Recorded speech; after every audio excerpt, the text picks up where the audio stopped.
Good morning, good morning, good morning, and welcome to Morning Tea with LonnieB. I am Dr. Kusamo, and I am your host for today. Welcome to Morning Tea with LonnieB, where we share a morning devotion, just something to jumpstart your day. So to my friends and family in the States, good morning to you. And to my friends and family in the UAE, I hope you had a wonderful and magnificent day. This is the day that the Lord hath made. Let us rejoice and be glad in it. I am so glad that each and every one of you have chose to join us this morning. Remember, we don't stay long. I just give you a quick snippet of a morning devotion of an individual who has allowed me to share it with you. And then we talk about it, and then I allow you to go ahead and start your day or to wrap up your day. It's just something to empower you and encourage you.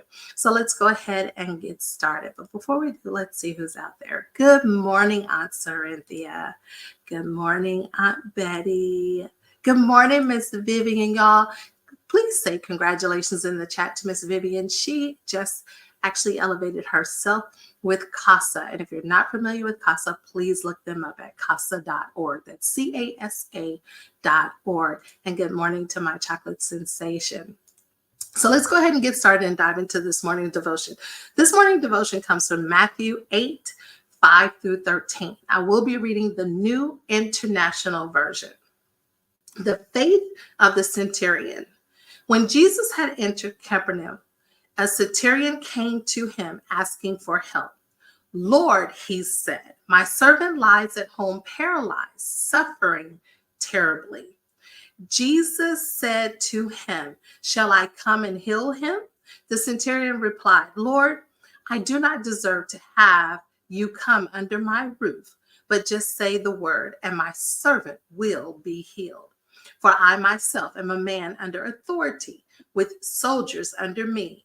I tell this one, go, and he goes. I tell that one, come, and he comes. I say to my servant, do this, and he does it. When Jesus heard this, he was amazed and said to those following him, truly I tell you, I have not found anyone in Israel with such great faith. I say to you that many will come from the east and the west and will take their places at the feast with Abraham, Isaac, and Jacob in the kingdom of heavens. But the subjects of the kingdom will be thrown outside into the darkness, where there will be weeping and gnashing of teeth. Then Jesus said to the centurion, "Go, let it be done, just as you believed it would." And his servant was healed at that moment. Again, the Gospel of Matthew today, 8, verses 5 through 13. In Matthew, the record of the story of the centurion soldier who approached Jesus because he had a servant who was paralyzed at his home. Jesus makes a move to go to the centurion's house and heal the paralyzed servant. But the centurion stops him and says that he's not worthy, that Jesus should not walk under his roof, but asks Jesus to only speak a word, and his faith believed that the servant would be healed. Talk about faith. The centurion not only had faith in Jesus to lay his hands on his servant, but to speak a word that was able to transcend their current location to the location of where the need was needed. Choose to speak life today. Proverbs 18:21 tells us that life and death is in the power of the tongue, and they that love it shall eat the fruit thereof. If you are a believer, you have what it takes on the inside of you, which is the Holy Spirit, to see your current situation change. It doesn't matter the circumstance, the problem, or the dilemma. You shall live and not die. If it be God's will for your life, you shall live and not die. Life sometimes can be so hard and people so unfair that sometimes it's going to take every ounce of strength that you and I have left to speak life over whatever the situation is. Don't let it mute your voice.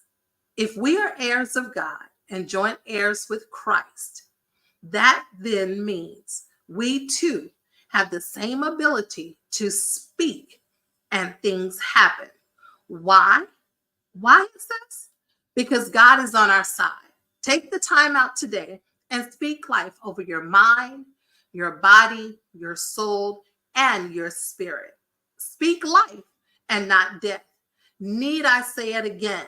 We don't always need a restart, as we discussed yesterday. Sometimes we just need a refreshing. Refresh says, I have learned things in my life that will help me live life. I'm going to say that again. I have learned things in my life that will help me live life. Because there are two things you need to know in this world. And those two things are how to live and how to die. So today, again, I encourage you to speak life and not death. That is today's devotion today, is speak life and not death.